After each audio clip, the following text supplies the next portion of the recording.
quick promo break here in this episode. If you've been a fan of our podcast, you've probably already heard me, Tyler, one of your hosts, talk about the Naboso insoles. If you are ever wondering about, what are insoles? How do they help my feet? Are they really useful? I got to tell you that I've been wearing these Duo insoles for probably a year and a half now, and I think they're game changers. If you sit at a desk, if you are on your feet, so basically anybody, for anybody in the world, they can really help with your health. If you ever have foot pain or if you have any type of issues with your feet, these can be a game changer for you.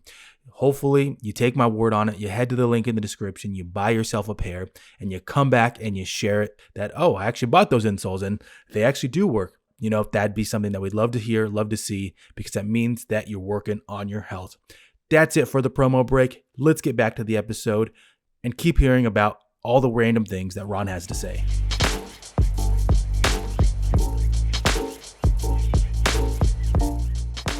Welcome in on a rankings episode in the MovieBuffs Podcast. My name is Tyler Valencia, and I'm going to be going through my 3 favorite holiday movies, and this is 2023 edition.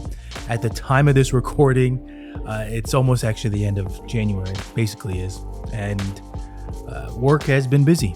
Things come up, and movie podcasting does not pay the bills, and so I haven't had a chance to put out this episode. It's one that I think I wrote it, the outline for it, at the end of December, if not the first week of 2024, and each week I've been thinking about coming back to it because I already have the outline for it, and I think it's a fun one to go through, and it mixes up the instant reaction episodes that we have out there.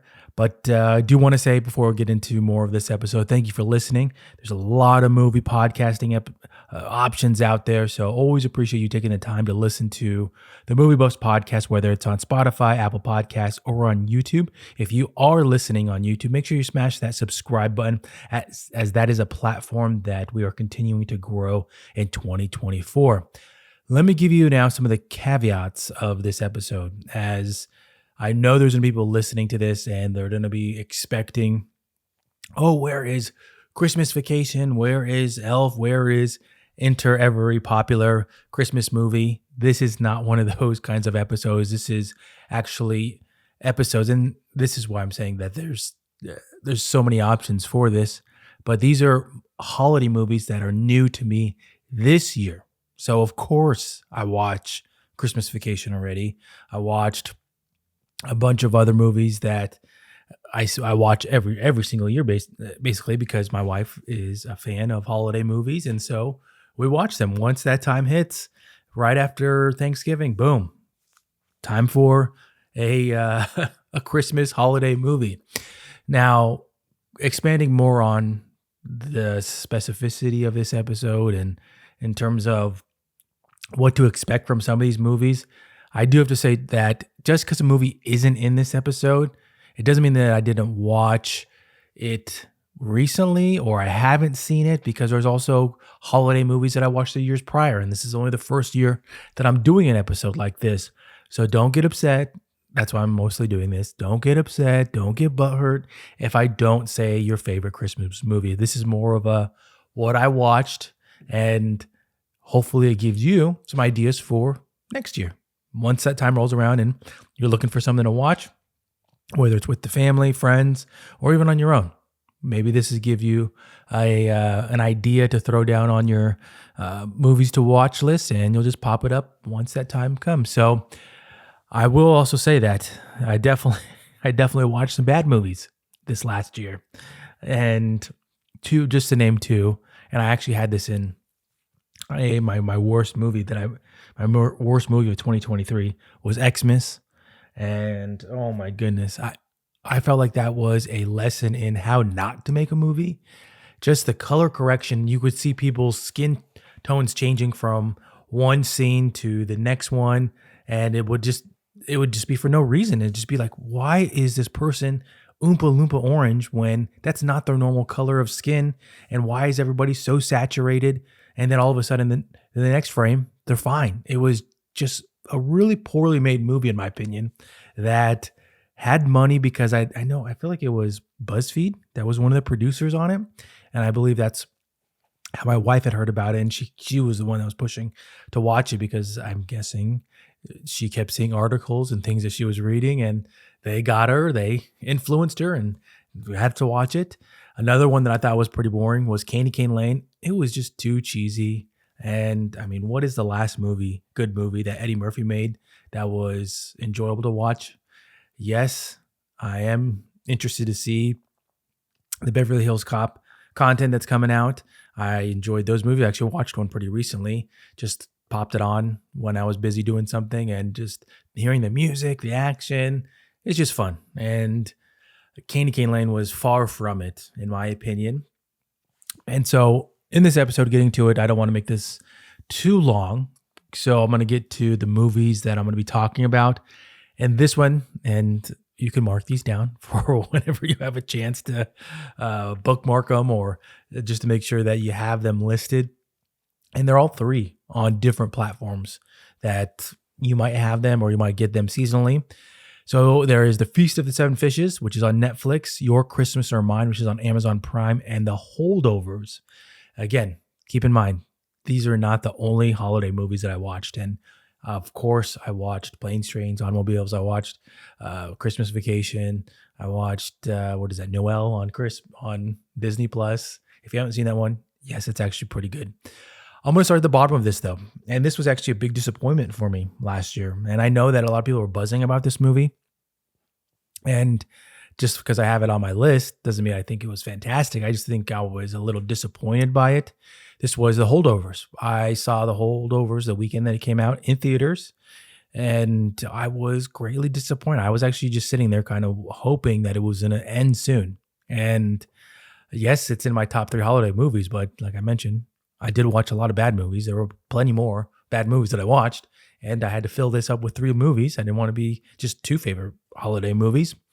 This was another one of those Alexander Payne and Paul Giamatti team-ups. If you watch Sideways, and this is where Ron makes fun of me, that I was just expecting another Sideways.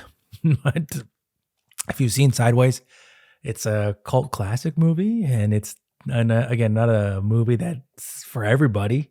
This one, it had good tones of it, and it had a good story. It was just so drawn out, and in my opinion, I walked out thinking we should have just waited for this to come out, and it came out literally 2 weeks later, if not a week and a half later, on Peacock for watching, which was kind of funny.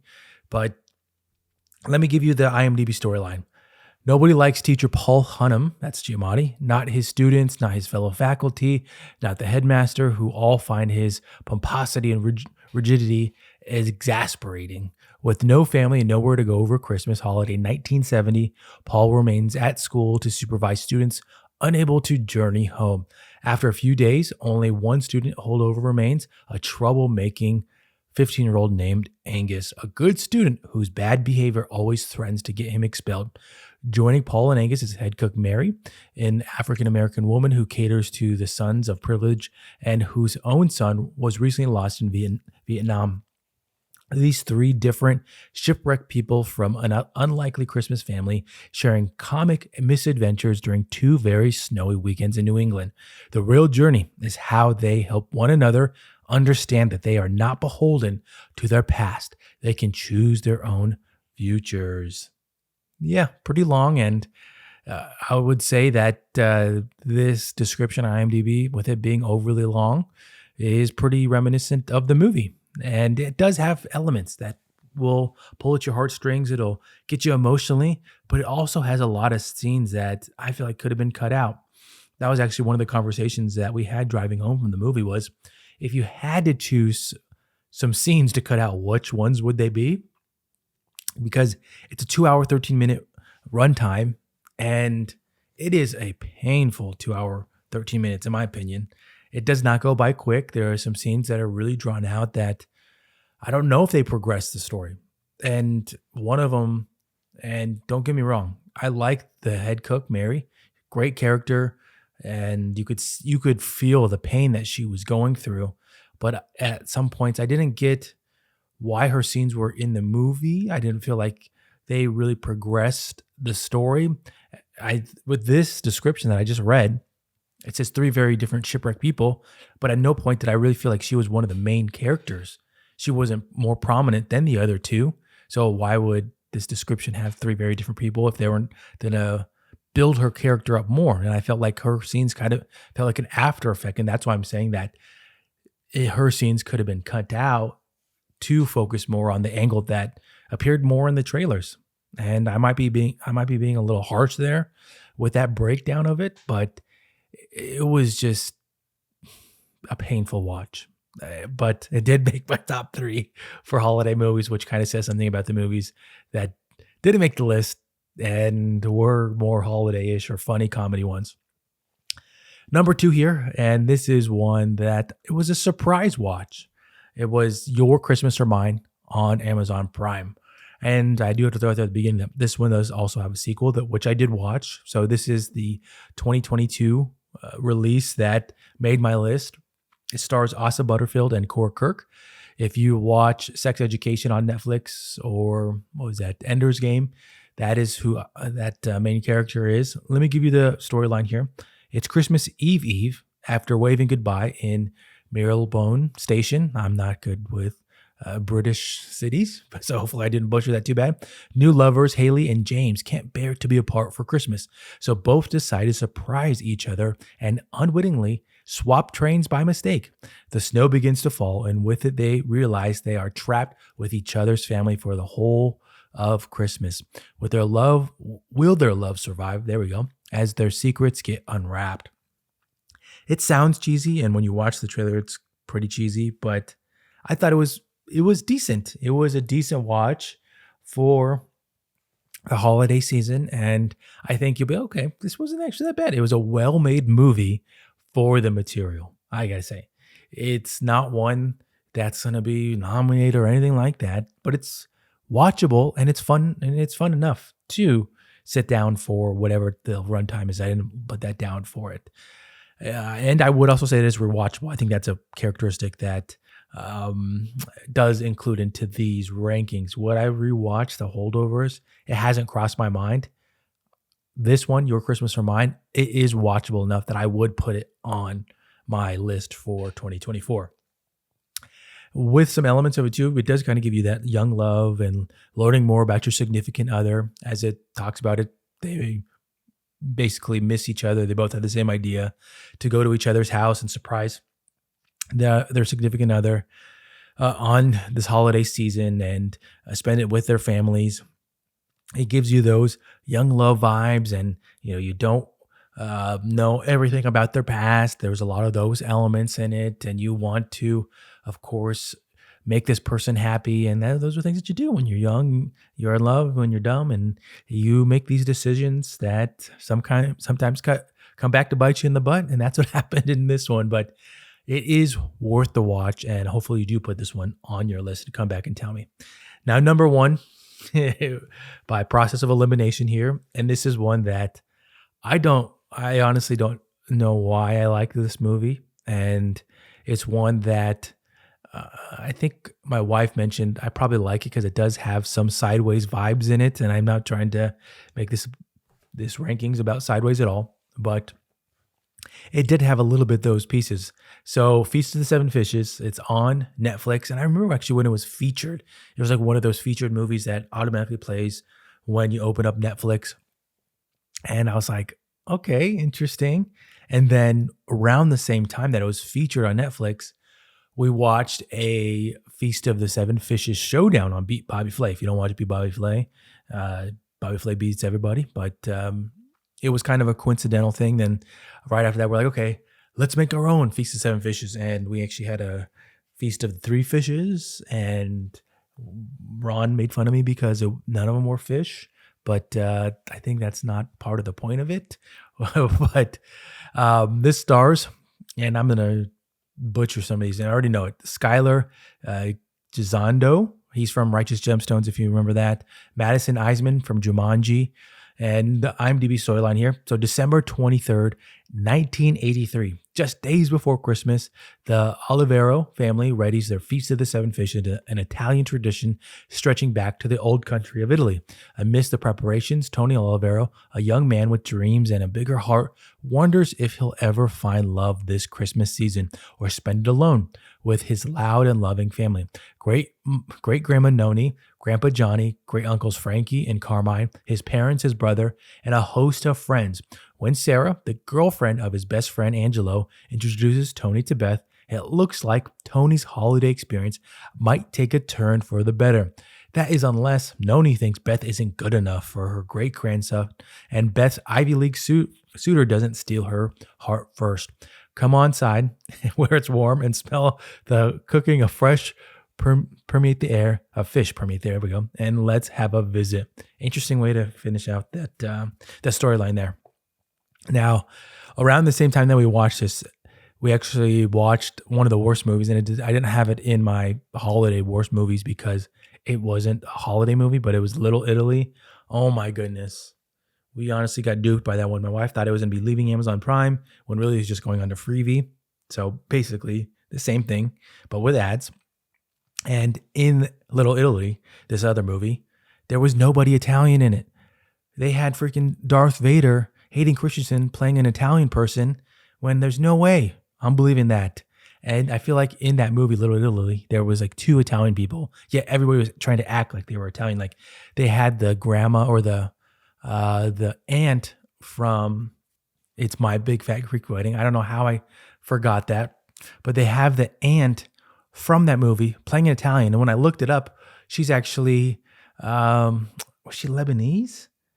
She was something not even close to any of them. So I thought that was pretty funny when I actually found out her background.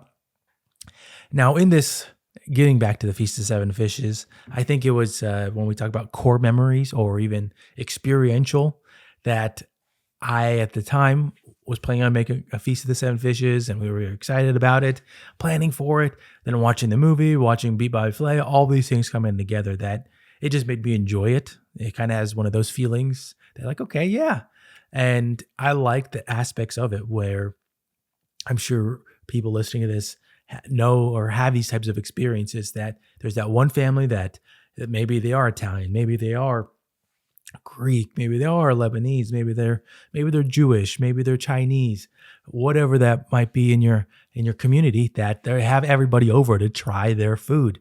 And I can think of 3 in my head from growing up. I remember when I was in middle school going over to my best friend's house and his mom basically introducing me to Jewish food, or even at different times going to different Chinese restaurants with my friends that were Jewish, because that's what they do on big holidays. And it's one of those things where you go over to a different family's house and you learn about their culture, you experience it. And in this movie, they have a scene like that where there's people from the neighborhood just coming in and they're like, oh, hey, coming in. Like, you know, you have to help with the prep of it because they're making this huge feast. And it's a whole like community thing. People know who they are. People know what they're doing. And, you know, they're all helping them, and they all come every year to make those types of memories. So I think those kinds of scenes in it really hit with me because I like that. I like that vibe. I like that everybody is welcome, because I'm one of those people. Everybody's always welcome in my book.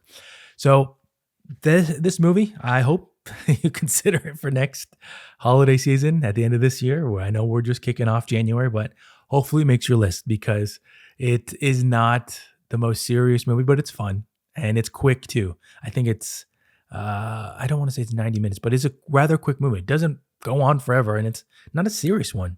So add those ones onto your list. I do have, and what I'm going to wrap this episode with is movies to add to your list for next season that I didn't cover because I'd already seen them. But Love Hard, Noel, and Last Christmas.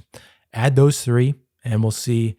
Maybe I'll do like a bigger rankings next year, or I'll hopefully do this episode earlier than I did this year. So thank you as always for listening, tuning in, and taking the time to listen to me rant and vent about different movies and topics. As always, you can catch us on Apple Podcasts, Spotify, and YouTube, and I'll catch you in the next one.